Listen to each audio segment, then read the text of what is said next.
नमस्कार छात्रों, सेठ रंगलाल कोठारी राजकीय महाविद्यालय राजसमंद बीए प्रथम वर्ष के अंदर अपन आज पेपर फर्स्ट भारत का इतिहास प्रारंभ से 1000 ईस्वी तक। इसमें फर्स्ट यूनिट का अपन अध्याय जो अपना है स्रोतों का सर्वेक्षण।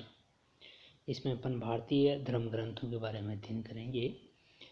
स्रोतों का सर्वेक्षण के अंदर अपन ये देखेंगे बच्चों कि भारतीय इतिहास, विशेष तौर से प्राचीन भारत का इतिहास जानने के मुख्य स्रोत कौन कौन से हैं, जिनके माध्यम से अपन को भारत का प्रारंभ से लेकर 1000 ईस्वी तक का इतिहास के बारे में जानकारी देते हैं। उन स्रोतों के बारे में अपन इस अध्याय में अध्ययन करेंगे। प्राचीन भारत के इतिहास के संबंध में कुछ विद्वानों ने अनेक भ्रांतियां भी उत्पन्न कर दी है। इसमें अपन देखते हैं कि विशेष तौर से जो आधुनिक भारतीय इतिहासकार, जिसके अंदर अपन मानते हैं कि ये जो पाश्चात्य इतिहासकार रहे हैं, इन्होंने एक ये भ्रांति फैला दी कि प्राचीन भारतीयों में इतिहास लेखन बुद्धि का अभाव था, अथवा उन्होंने कभी इतिहास लेखन की ओर गंभीरतापूर्वक कोई विशेष ध्यान नहीं दिया, इसलिए उन्होंने कोई इतिहास ग्रंथ नहीं लिखा। ये धारणा अधिकतर पाश्चात्य विद्वानों की है, जो कि उन्होंने एक भ्रांतिवश अपने भारत में फैलाई है। उनका ये भी मानना था कि भारतीयों में ऐतिहासिक चेतना होते हुए भी कोई समालोचनात्मक ऐतिहासिक ग्रंथ नहीं लिखे गए। मेगस्थनीज ने, जिसने इंडिका नामक ग्रंथ लिखा था, मेगस्थनीज ने लिखा है कि भारतीयों में लेखन कला बुद्धि का अभाव था। इसी प्रकार अलबरूनी ने भी लिखा है कि हिंदू घटनाओं के ऐतिहासिक क्रम की ओर कोई ध्यान नहीं देते और उनको कोई कालक्रम के अनुसार उनको व्यवस्थित भी नहीं करते हैं। इस प्रकार के जो अंश हैं पाश्चात्य विद्वानों की, जो गलत धारणाएं हैं, ये सही नहीं है। वस्तुतः अपन ये देखते हैं कि भारतीय की इतिहास के प्रति विशेष रुचि रही है, लेकिन अपन भारतीय इतिहासकार जो है वो इतिहास को पूर्ण दृष्टि से उसको लिखते हैं। भारतीयों ने इतिहास को विद्या ज्ञान के एक विशिष्ट अंग के रूप में स्वीकार किया था। इसमें अपन देखते हैं वेद के रूप में इतिहास को उच्च मान्यता प्राप्त हुई है। इस चैप्टर में अपन वेदों का अध्ययन करेंगे। उनके इतिहास में, भारतीयों के इतिहास में अपन देखते हैं पुराण, धर्मशास्त्र, अर्थशास्त्र, नीति शास्त्र, ये सभी जो शास्त्र लिखे गए हैं, ये एक प्रकार से इतिहास के ही मुख्य अंग है। पाश्चात्य एवं मध्यकालीन जो मुस्लिम विचारधारा रही है, वो केवल इतिहास को कालक्रम की घटना को प्रधानता देते थे, यानी कि उनकी जो कालक्रम क्या रहा है, उनकी उपलब्धियाँ क्या रही है, उसको प्रधानता देते हैं।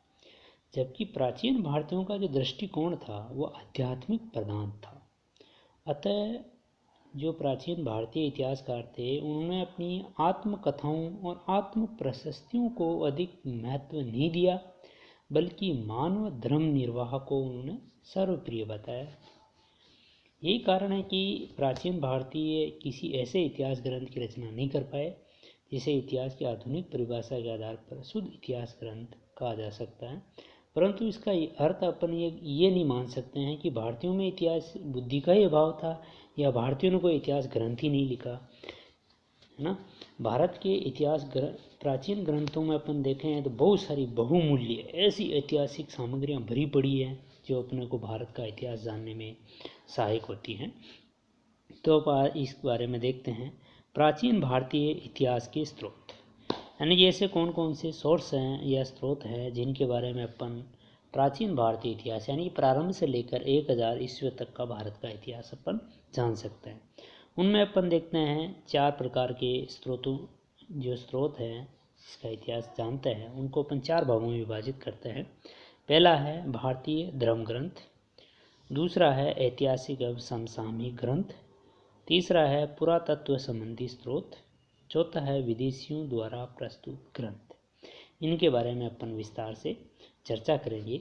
ये 4 प्रकार जो अपन ने बांटे हैं भारतीय इतिहास जानने के, उनमें सबसे पहले अपन भारतीय धर्म ग्रंथ, जो कि इतिहास जानने के स्रोतों में जो पहला बिंदु है भारतीय धर्म ग्रंथ, उसके बारे में अध्ययन करते हैं। भारतीय धर्म ग्रंथों को भी धर्म के आधार पर, जैसे ब्राह्मण धर्म ग्रंथ, बौद्ध धर्म ग्रंथ और जैन धर्म ग्रंथ, के आधार पर इनको वर्गीकरण करते हैं।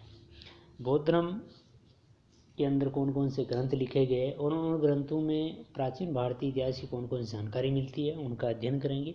जैन धर्म के जो ग्रंथ लिखे गए हैं उन ग्रंथों में जो कौन ऐतिहासिक सामग्री मिलती है उनका अध्ययन करेंगे।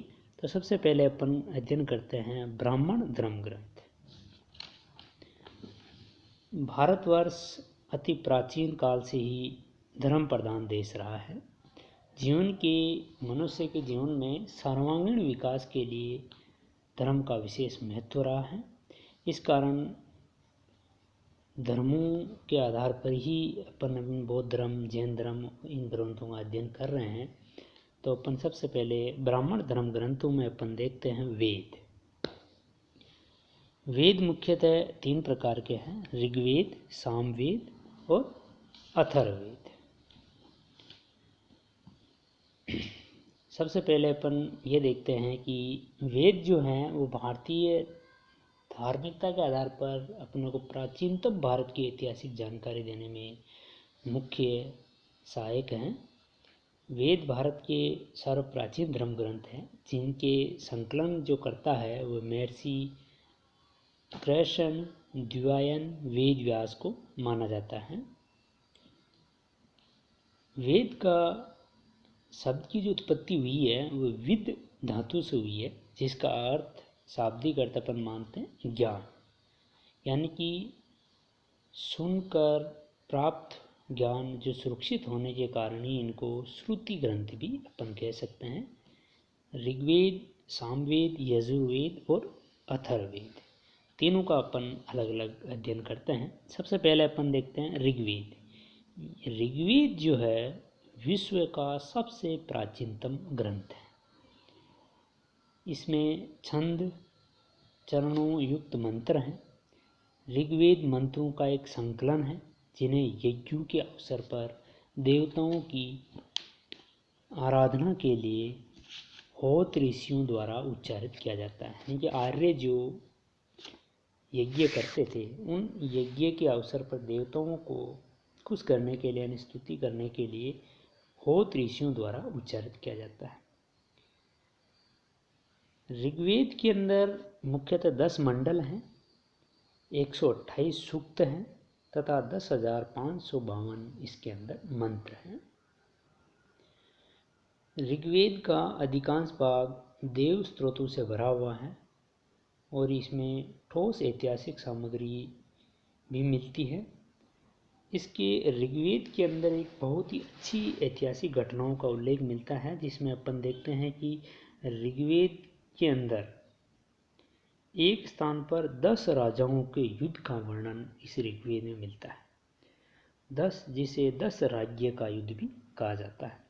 अब 10 राजाओं का युद्ध जो है वो भरत कबीले के राजा सुदास के साथ हुआ था।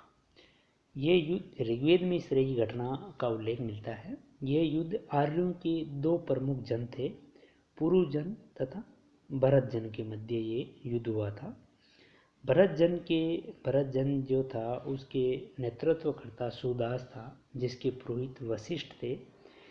इनके विरुद्ध यानी भरत जन के विरुद्ध 10 राजाओं का एक संघ था। उस संघ का जो पुरोहित था वो विश्वामित्र था। यानी भरत जन का जो पुरोहित था वो वशिष्ठ थे और 10 राजाओं का संघ था, उसका पुरोहित विश्वामित्र थे और भरत जन का नेतृत्व राजा सुदास थे।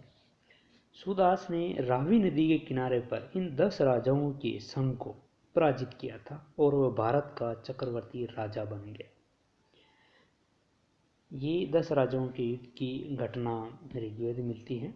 ऋग्वेद के 2 से 7वें जो मंडल हैं, यानी कि ऋग्वेद में कुल 10 मंडल हैं, उसमें दूसरे से 7वें मंडल प्रमाणिक हैं। शेष मंडल संक्षिप्त भी हैं और सबसे बाद में भी जोड़े गए, यानी प्रथम मंडल और 10वां मंडल सबसे बाद में जोड़ा गया है। अपन देखते हैं कि जो लोकप्रिय वर्तमान के अंदर पर मानते हैं गायत्री मंत्र, ये भी ऋग्वेद में ही इसका उल्लेख मिलता है, गायत्री मंत्र का। अब दूसरा वेद देखते हैं अपन सामवेद। साम यानी कि संगीत, गान। सामवेद एक संगीत ग्रंथ है। इसमें यज्ञों के अवसर पर गाए जाने वाले विभिन्न मंत्रों का संग्रह है।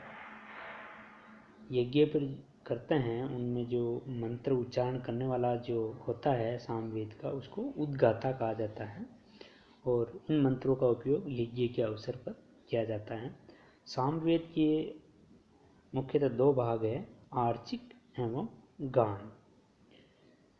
सामवेद को भारतीय संगीत का जनक माना जाता है, यानी कि सबसे बड़ा संगीत का ग्रंथ है ये। तीसरा अपन देखते हैं यजुर्वेद। यजुर्वेद यानी यज्ञ।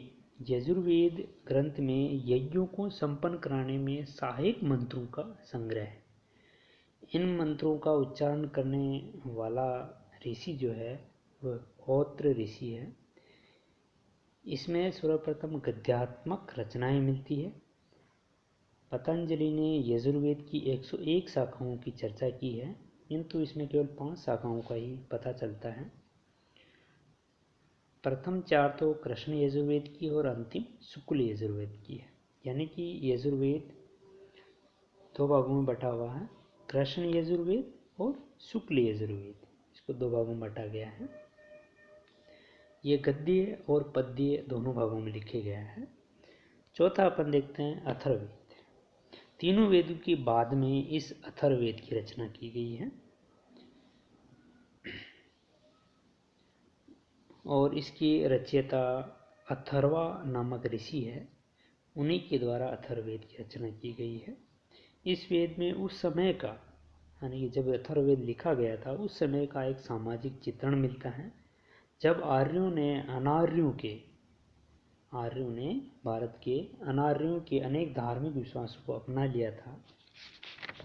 इस अथर्ववेद ग्रंथ के अंदर रोग निवारण, तंत्र मंत्र, जादू टोना, श्राप, वशीकरण, आशीर्वाद, पाश्चाताप, औषधि, अनुसंधान आदि अनेक विषयों का उल्लेख मिलता है। आयुर्वेद के सिद्धांत तथा व्यवहार की अनेक बातों का भी उल्लेख इस अथर्ववेद के अंदर मिलता है। धन्यवाद छात्रों। अगले वाले बिंदु के अंदर अपन इन्हीं ब्राह्मण धर्म ग्रंथों के अंदर दूसरे जो ग्रंथ हैं उनके बारे में अध्ययन करेंगे।